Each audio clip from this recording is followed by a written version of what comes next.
everybody, and welcome back to another episode of The Male Perspective. I am your host, 𝗦𝗘𝗏, and today, on this day, I am so pleased. I'm so excited. I have the brothers of Alpha Phi Alpha Fraternity Incorporated, Zeta Theta Lambda Chapter out in Harrisburg, Pennsylvania with me today. And this has been a long time coming, and I'm just so tickled that they all made time to sit down and talk with me. And looking forward to hear more about their chapter and the work that they are doing. But first and foremost, as I always do, gentlemen, I take a quick moment to pause, say thank you to all of you for making time for me today. Time is a gift. Once we give it, we cannot get it back. So I truly, truly appreciate you all making time to sit down and chat with me. And with that, gentlemen of the black and the gold, welcome to the show.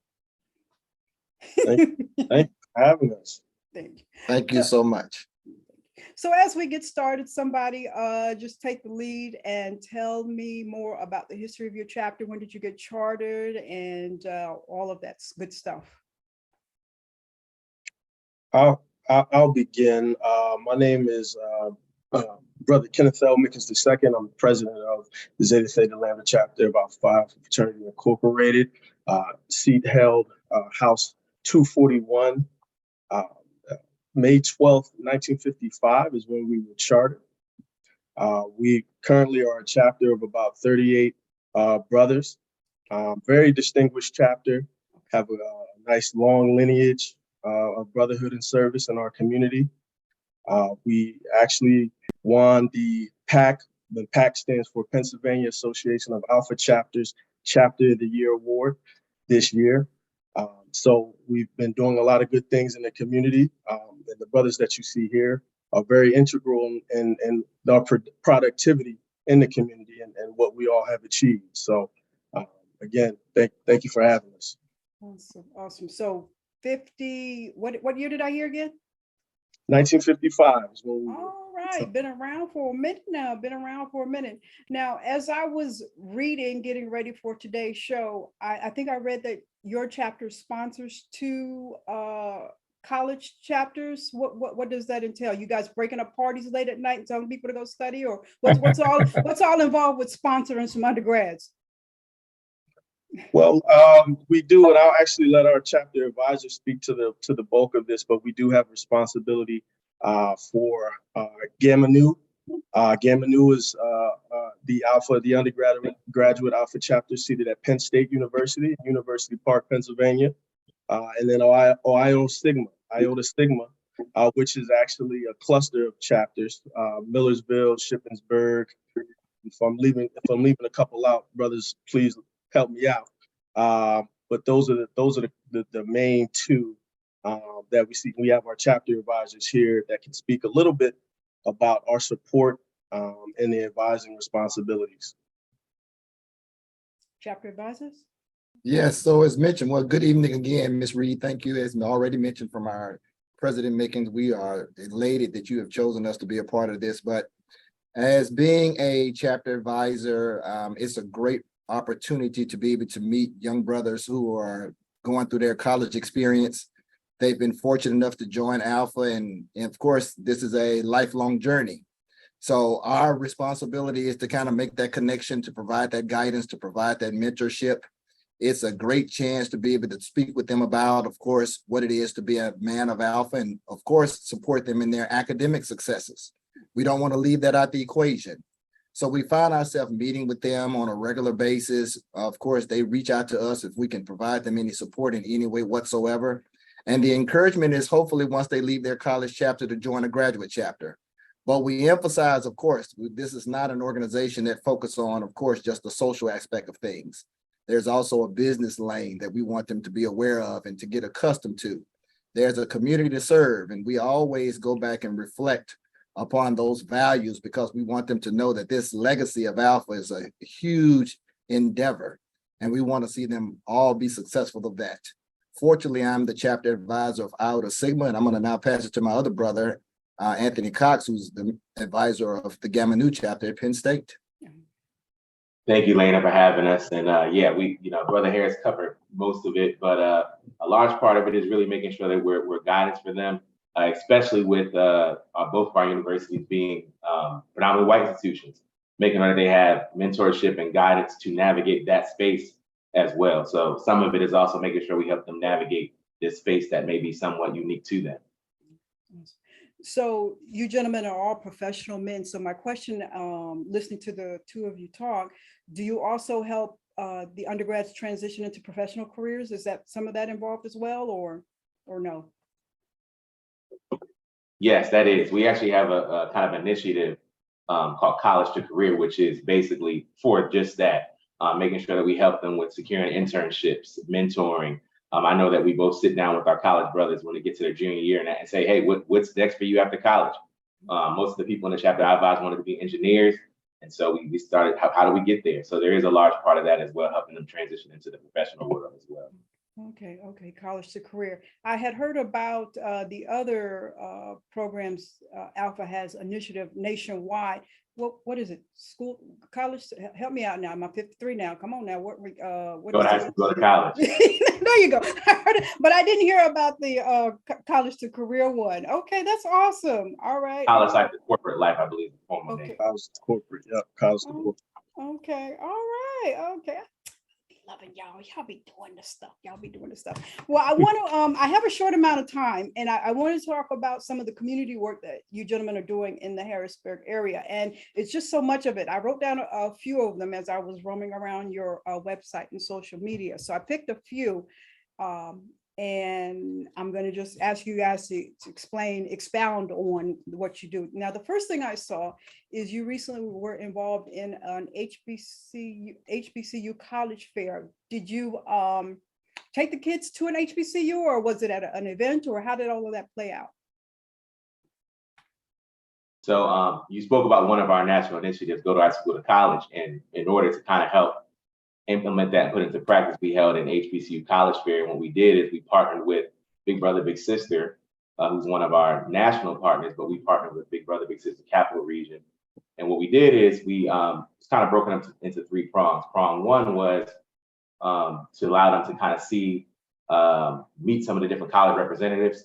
Some of the colleges are represented by admissions counselors, and some of the colleges are represented by alum. We have two alum that were on here. Brother Mickens II represented Hampton, and Brother Harris represented Bowie State. So they got a chance to kind of see HBCU life from the admissions counselor perspective and the alumni counselor perspective. Some of the students actually were admitted to college on the spot and received scholarships. The second part was kind of to get the chance to see what college life was like. So they got, and then we also got a chance for them to kind of have what we call a signing day, for lack of better words, where they got to choose schools they wanted to commit to and things of that nature. So it was a really good time. So we didn't take them to college, but that's kind of the next step in this program. Okay. And one of the underlying elements that definitely we realized that day that we kind of talked about behind the scenes is we wanted the students to be exposed to know that they can be successful, that they can go to college, that the opportunity of a higher education opportunity is there. Because of course, a lot of individuals or a lot of students may have that defeated mindset, but we wanted to kind of give them that growth mindset to say, you know what, these schools are out here and they're looking for wonderful students like you. And it doesn't always require the school's valedictorian or salutatorian. And speaking with the representative, they actually, provided that warming environment. But us as brothers kind of was walking around, whispering in their ear, letting them know that, hey, I can see you being that individual walking around the campus of Hampton. I can see you being that individual walking around the campus of Lincoln University. Fortunately, the state of Pennsylvania has two HBCUs, Lincoln and Cheney, and Lincoln was represented there, and Brother Saunders is actually a graduate of Lincoln University.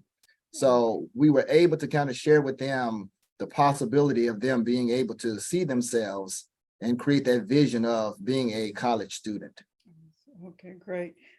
Lincoln and Cheney, that's a which came first, the chicken or the egg HBCU battle there? Am I just remembering correctly? Yes. Sounds about right. Usually it's the first. Oh, sorry, Brother Costa, cut you off. You have the first that was established and then the first that was accredited. I think that's usually the battle between the two. Okay. Yeah, I've run to a couple. It's a fierce little battle, but I'm one of those ones that went to a predominantly white. But it's always interesting to hear that. Now, when it comes to education and getting to college, one of the things is we need the money. We need the money to go to college. And one of the things that Alphas do across the board, you guys come up with some phenomenal scholarships to help the kids go to school. And your particular chapter has 2, I believe, right? Is there, could you explain like what they are and what are the requirements and when are they handed out? Yeah, we have the Andrew and Bradley Scholarship is probably the first one you're referencing, and the James Portlock. And generally, the requirements are normally we're looking for high school. One of them is the Portlock is for a student looking to attend an HBCU. The other you can be looking to attend anywhere. And that was one of the things that we tried to push at the HBCU college fair. So we normally do give out one or a couple scholarships per year and follow the students to make sure that we're keeping up with them while they're in college as well. You keep up with the students when they're in college? So they Yes. okay. Yes, All yes. right. To try to, and some of them end up going on to become alphas. I think the one of the last Andrew and Bradley scholarship recipients went on to become an alpha. So it's always good to kind of see us sow into them, and then them take that step into alpha and sow into someone else. Okay, all right. Now another thing I saw you gentlemen did, and let me shift a little bit, is this past Thanksgiving you did a feast with the pharaohs. She did her research. Hey, Right. I'm a lady, you know, I'm scrolling around on the social media. Yeah, I did my research. Okay. So tell me about that event and what that was all about. Brother Cox put that together. Why don't you hit on that? Now, hold on, let me pause. You thought I was just gonna come on here and just, you know. No, I wasn't underestimating you. I'm just impressed. Yeah, see, a feast with the pharaoh. So we tried to under our leadership, we tried to do this. We tried to pick community service initiatives that were themed. What I mean by theme, Thanksgiving time, we know there's a lot of people who don't have homes that they can eat at. We know that there's always shelters and things of that nature. We wanted to provide some of the people in Harrisburg that may not have some of the same opportunities we have, with an opportunity to have a home cooked Thanksgiving meal. So we had about 7 or 8 families that we sponsored. We brought them out. We had a home cooked meal that we fed to them, and we fellowship with them, and ended up kind of what we considered them. We adopted them as our own. So it was a good time to kind of, we called it Feast with the Pharaohs, tried to make it alpha themed, and we had a home cooked meal with them, and it was really a good time for us to sow into their lives. Awesome, I love it. And I'm truly hoping your research also showed that the relationship didn't end right there, because during the month of December, we had the fortunate opportunity to be able to reach out to some of those families, and we had a toy drive, which was a tremendous success. And even though the temperature was ice cold, but we are accustomed to that, we were still going around knocking on doors, walking in the homes, getting a chance to give those families some toys, kind of almost a surprise basis, but they were absolutely elated. And we've been already talking behind the scenes of what more can we do to continue the relationship with them. But we're definitely encouraged about being able to provide that support. It truly was a rewarding event. Awesome, I love it. You know, a lot of times when it comes to Black Greek fraternities, there's a stigma that it's all about party. But I think people don't realize there's a lot of community service that goes on in there, and there's a lot of pouring back into the areas that you guys are in. And I think really people need to understand that more. A lot of people see you guys out there, they see the letters, they see the colors, but like, hey, what are those guys doing? And they're doing a lot. They're kind of keeping your communities afloat, and people don't realize that. So it's very important. And I'm glad you're here explaining that. Now, I do have a little bone to pick with you gentlemen. And as whoever mentioned that I did my research, I was doing my research, and what I was doing as I was preparing for today's show, I was kind of going through the social media, and I came across a post, and I said, well, let me listen to it. And I was multitasking on the computer, but you guys were in the process of giving away a raffle, and it's 2 of you on here that were doing this particular video. And I was listening, and I heard something, and I said, ooh, me and ZTL might not be friends for too long. You guys were giving away some tickets for a football game. I happen to be a Saints fan. Okay. Sorry about that. Yes. So sorry about that. Yes. I'm a Saints fan. I'm a Saints fan also. So, you know, I was like, oh, and I really don't understand, my Saints, Alphas, Black, Gold. I thought maybe like on the bylaws, page 35, paragraph 3, you guys all automatically had to be Saints fans, but you guys were giving away this other team. But I was like, okay, well, I'll get past that. It's a local team. I'll get past that. Had a local connection line. That's all. But anyways, for those of us who, might want to support you still financially, because it takes a lot of money to do the community service work that you guys do, and you need fundraisers. I think I saw you guys were having a Black and Gold campaign. Is that your fundraiser thing besides the football tickets? Correct. Black and Gold campaign started, I believe, back in 2013, with the end goal of raising funds to acquire a headquarters, which we have acquired. I believe we acquired this back in early 2020. I want to say, fully renovated the house into a commercial space. I believe up to date, we've raised over $100,000 for sure. I believe the mark may be around 110, something of that nature. But yes, in conjunction with our Black and Gold Foundation, our charitable arm, our Black and Gold campaign was founded to raise funds. And yes, we do take charitable donations to that fund. And brothers also pledge a certain dollar amount every year to our Black and Gold campaign that helps for different functions of the house, different expenses. If we have to fix a roof or do some plumbing work or help with, utilities. Luckily, we were blessed to purchase this home outright. So we do not have a mortgage on this home. But of course, we do, our brothers still have skin in the game, and they help support the campaign by, pledging a certain dollar amount. So yes, it's been very successful thus far. Okay. So the property that you purchased, it's available for people to have events and stuff like that. Is it one of those situations or setups? We can we can have events there. We haven't we've had events there ourselves. We not necessarily have had other organizations hold their own events there as of yet. We still have a development piece that we want to still renovate. We have another piece of the property that we're looking to raise additional funds for, so we can kind of revamp that portion of the property into more of a community civic engagement, community mentorship for youth space.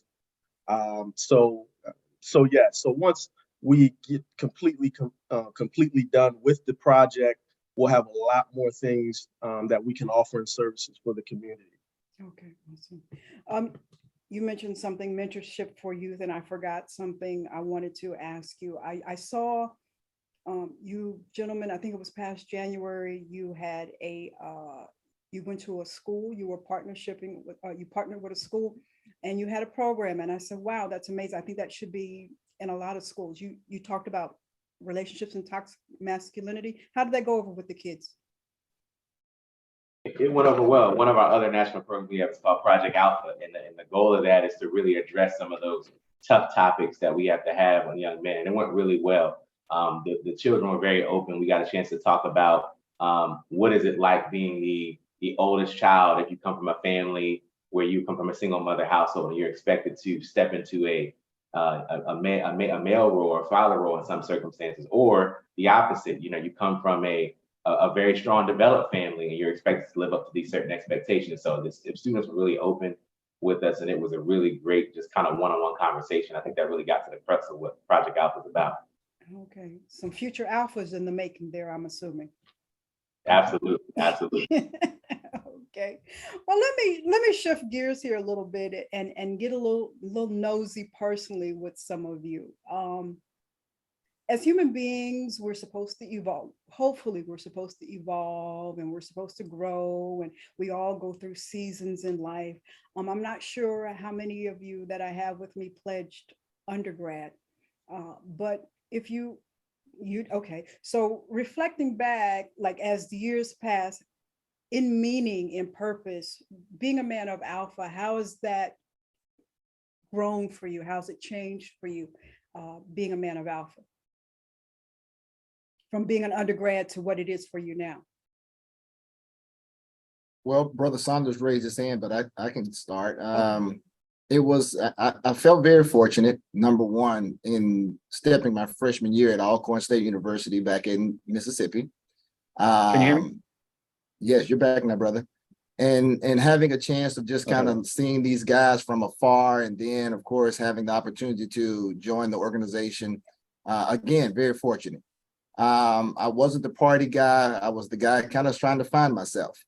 And in joining the organization, I was really seeking which you've heard this word before, brotherhood, to try to build a relationship with a group of individuals. After leaving school, it continued within as far as, seeking to have a relationship with other guys, to be able to find like-mindedness, to be able to find guys who maybe had some additional aspirations that met in line with what my career goal was about. Fortunately, in my journey, family came about, and I had to step away and come back and step away, because that's just sometimes how this thing called life goes. Yes. But all along, there was a gravitational pull to be able to have a fortunate opportunity of meeting good gentlemen within the organization, and to find them motivational, to find them encouraging, to find a shoulder to lean on, someone to be able to talk to. My line brothers that I met back at Alcorn. And so through the development and through, of course, over the years, it's always been a continual thing of having interest in some of the core values of Alpha, the community service aspect, the mentoring aspect, being able to do things like that in church, but also being able to do things like that in the organization. Mm-hmm. So over the past 31 years, it's been absolutely rewarding to be able to say that I was fortunate enough to join this great organization and to be able to carry along its mission and still have that brotherhood aspiration, that brotherhood mindset, to meet like gentlemen of these that's in this meeting with me right now. And that has always been truly intimate and personal throughout my journey. Now, I'll jump in if you could hear me. I pledged in 1984, so I'm going on 40 years. And, I've traveled from, here in Pennsylvania, pledged in Lincoln, out to Arizona, to California, and now back here. And in all those stops, I connected with the brothers in the local chapter. Much of what Brother Harris said in regards to having other brothers that supported you, pushed you, held you accountable. It was all about community service and doing the best by the community and their families. Always striving to move forward. It's been a very positive part of my life. My son is also an Alpha. He pledged in California. So, do you gentlemen come from a family line of Alphas, or are you the first or was this something you? I was the first. You were the first. What was it that was impressionable to you about it? Because you on campus, freshman year on campus, there was some other people probably tugging. It was just a thing of noticing their demeanor. Yeah. They were known to be scholastically gifted gentlemen who, of course, always had this look of debonair about themselves. And me being kind of the nerdy guy, I was like, you know what, this may be something that I want to express a little interest in. Now, of course, you had all your other organizations, but in seeing some of the things that they were doing, not knocking them by no means, but those things just were not in line with my personality. Yes. Or in line with what I wanted to see myself develop into.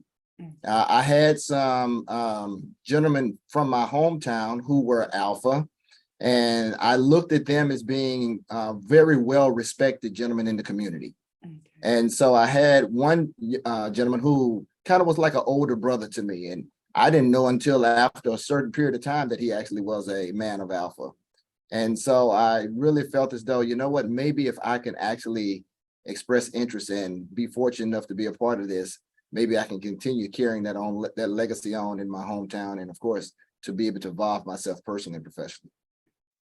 Now I'm going to pick on you, Kwasi, because you have been quiet this whole time. Why did you choose to pursue Alpha Phi Alpha Fraternity Incorporated?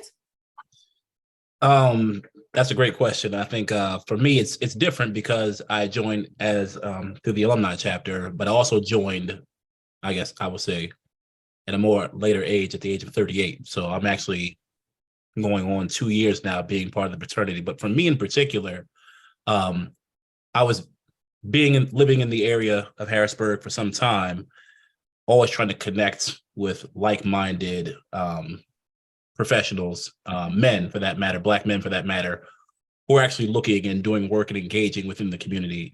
And it wasn't a matter of that there weren't other organizations doing it, but it's a matter of doing it in a way that I see myself doing it. Yes. And that's what I recognize about Zeta Theta Lambda chapter as far as the work that they do here in Harrisburg, whether it be through the different programs of go to high school, go to college, and voteless people to hopeless people, and other aspects that we do within the community. Just kind of seeing myself and seeing how they do it is probably what caught my attention the most.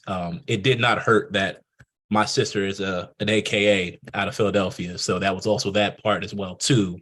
But just kind of seeing the community that meeting these gentlemen, both younger and older than me, and just how they connected and how they kind of supported each other in the advancement of doing things in Central Pennsylvania. I was all in once I saw that. So that was kind of my purpose behind joining.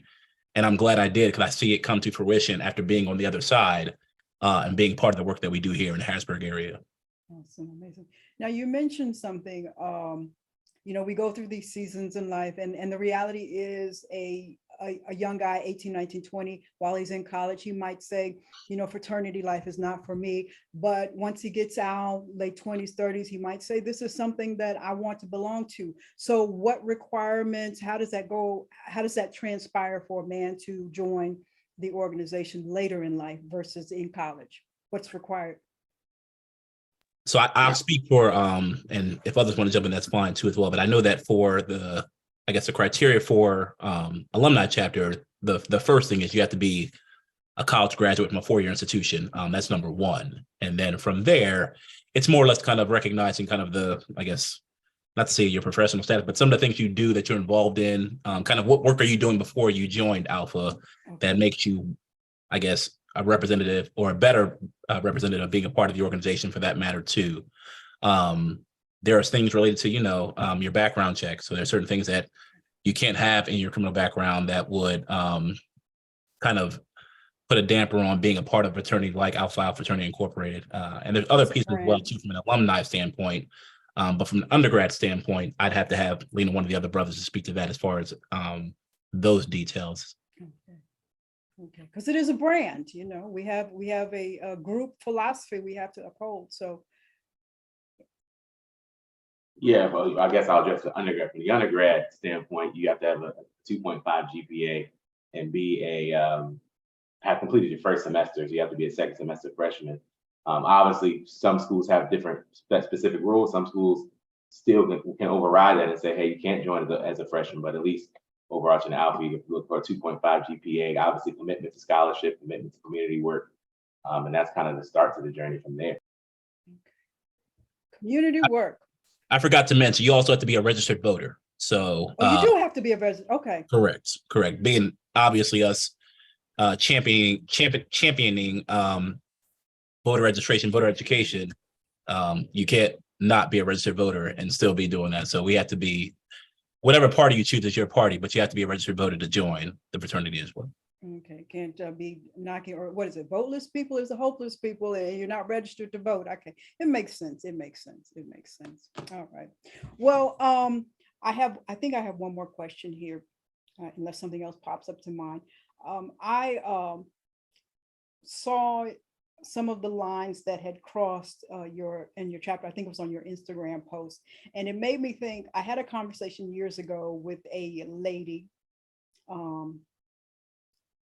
She was not Black, but we were watching a line at an undergraduate chapter, and she was so puzzled. She was like, "What is going on? What is that?" And it made me think, to the person who's not experienced in our culture, it might look a little odd. It might look a little puzzling, but I was telling her there's a lot of, this is a lot of life lessons, a lot of learning has gone in. This is a very monumental event, So what character traits, life skills are taught in the process of pledging a fraternity?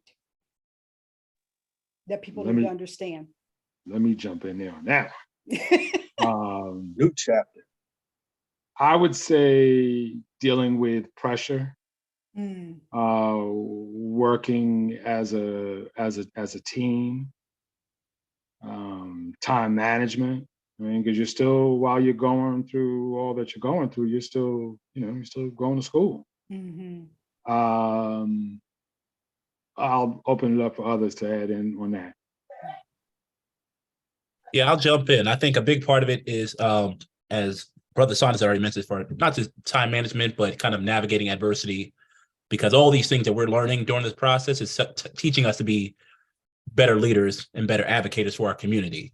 So in that process, you learn about, being a team player, being supportive, not always being the one up front, but also being the one able to support and collaborate as well. But even that act in itself is an act of leadership. So the relation to community engagement and community connection, teaching time management, teaching, how to use your voice, because sometimes when people are used to trying to lead, it's not natural for them to speak out or stand against something or stand in support of something that may not be common. So trying to learn that in the process as well, as far as using your voice to advocate certain things is important too, and a big part of learning in this process. I would also say it challenges you, but it also builds your confidence. There are different obstacles that are placed in your way during one's process where you wouldn't think you'd be able to clear those obstacles otherwise. And those, when we talk about adversity, like Brother Abrokwa stated, and you look back and you say, wow, like I did that. I never thought I would be able to complete that task, or I never thought I'd be able to remember that amount of information or data, or this was a poem that I never thought I'd be able to recite. So it's different things that are put in your place for life lesson purposes to say, hey, everything is done has a reason for it. And once you complete that journey, you realize, those reasons were for the better making of men. And it really does do that in your process. It challenges you intellectually, and it also challenges you to complete certain tasks that you wouldn't otherwise think you could do, without the process. Life skills. Now, Alpha Phi Alpha Fraternity Incorporated, like we said throughout our time today, is heavily vested in community service.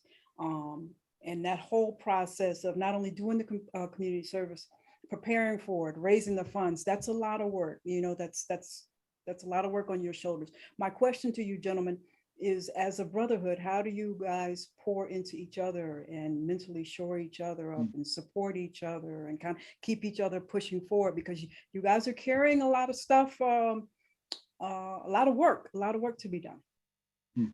I could jump in on one quick aspect. So we have a program called My Brother's Keeper. And one aspect that I've incorporated into that program, where we're looking to take care of our brothers, is to focus in on health.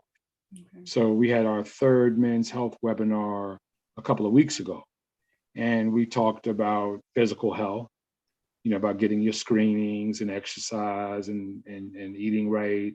But we also talked about mental health as well, kind of along the lines of what you're speaking to in regards to nurturing and encouraging brothers and helping them deal with issues that they may be confronted with. But this year also, we incorporated oral health, and we learned about how you need to take care of your teeth and be cognizant of what's happening in your mouth, because that can affect your overall physical health.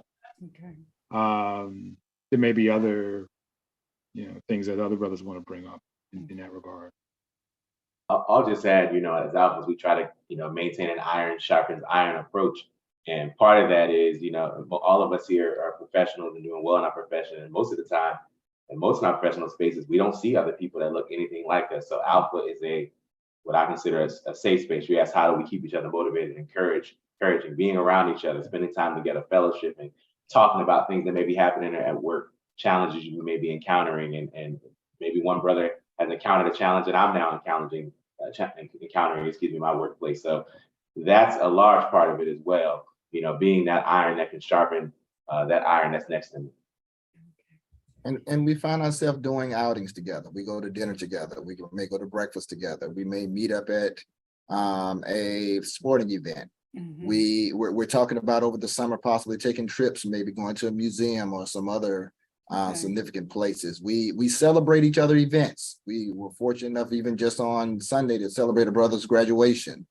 So we find that when these milestones come about in a brother's life, we really just jump in and be supportive and encourage. And that's kind of a getaway from the business of Alpha, but to also be able to embrace each other from a personal aspect. And we look to establish those relationships and grow those relationships. So again, that support can continue going even further. I guess it probably would be a good idea here. It doesn't always go smoothly. There is some mediation that's needed sometimes. There is some discussion, some hard discussions that need to happen from time to time. But as brothers, we work it through because there's a bigger goal that we're trying to achieve, and the small petty stuff only gets in the way of that. So we do the best that we can to overcome those aspects. Now, go ahead. No, I was just going to build on what Brother Saunders said as far as the idea of not giving off the perception that everything is perfect, but we're working towards that connection and that community and that continued brotherhood on a constant basis. So I think when speaking for myself, the unique thing about me, and maybe for other people as well, is when you join something like this, before you join, you see yourself as an individual, and then once you're a part of it, then you're more of a collective, more of a brotherhood. So when you have those hard conversations, they're coming from a place of love and a place of trust. So there's a different approach to that in those conversations, whereas outside of Alpha, sometimes that same conversation may not be received the same way. So I think that us being intentional and understanding how to lean in to those conversations has been a big thing that I've seen reflected from the brothers that are on this call tonight and other brothers I've seen since my time being a part of that as well. So I just wanted to echo that sentiment as far as Brother Saunders had mentioned. A lot of that, I don't like you right now. I love you, but I don't really like what you're doing right now. So, a lot of that going on. I can understand. Well, let me ask you, I said I had one last question, but I lied. I got one more question. You guys are all biased, of course. We're all biased to Alpha Phi Alpha Fraternity. We understand that. But let's say one of these young gentlemen that you mentor, you have like a little bit baby, you've got them off. It's freshman year in college, and they come and have a sit down talk with you, and they say, I'm kind of perplexed. I'm kind of torn. I've got these options here. I'm not really sure what I should choose to pursue. What conversation would you have with them when they're sitting there trying to figure out which way they should go? I guess I would say, do your research. Look who are members of the respective fraternities. That's one place to start. I think one thing that's pretty unique is that every chapter, every college chapter, every alumni chapter is different. It's unique. So you may be in a community that the Alphas are doing one thing and be somewhere else, and they're doing something else. And then you may be in a community where one organization is out front versus another, and that may direct you in a particular way. So it kind of depends upon where you live, what school you go to, that type of thing as well. Yeah, and I would just add, go ahead, bro. You go. No, go ahead, Brother Cox, and I can follow. I was going to add, in addition to do your research, the question I ask in these types of conversations is, which group of men exemplifies what you see yourself as and or what you want to be. I think that's a large part of a decision-making process. Who's where you want to be, who's what you are, who represents what your values, who carries the same values you have. And that's kind of the way I would steer that type of conversation. My conversation is traditionally, let's not even try to rush into this. Okay. It's not a thing of you have to hurry up and join an organization. Let's focus on being a successful Black male student, because the higher education statistics say, you know, we join school, but we don't graduate. Let's focus on getting a academic system in place where you are able to be academically successful. And then we open our mind up to, of course, the fraternal organizations. Let's not even worry about that right now. That's going to be there. Let's focus on you being acclimated to this institution, finding your place in regard to a major and what you want to find yourself, your end goal being as far as graduating and advancing in a career. We can always come back to the conversation of fraternity, but let's first and foremost focus on why you're here. And that is to, of course, find yourself participating in a graduation at some particular period of time. Awesome. Good tips. Yeah, because you know where you're located, focusing on school, all of that comes to play. I know when I my freshman year in college, at the college I was at, UCLA, there were sororities that I didn't even like Sigma Gamma Rho. I think that was an East Coast thing. So I didn't even know that was a thing until probably like junior year, and they were not around on the West Coast. And so it's what's there, it's what you know you need to be focusing on. It's a lot of good tips there. And yeah, well, sirs, I have taken up more of your time. Oh, I'm sorry, I've taken up more of your time than I was supposed to today. My true apologies. I'm going to ask you my random question, and then I'm going to ask you how we get in touch with you for donations if we don't want to buy those yellow, black, and red tickets, football tickets. And do you have any social functions coming up? I saw somewhere down the line you had a golf tournament some years back, but any other events coming up? Yes, we do have some events coming up. We're going to be having an Alpha Week coming up in the summer. We know the weather's getting ready to get good, and we spent the fraternal year contributing to the community. So we're going to have some social events that are not just open to people in the Harrisburg area.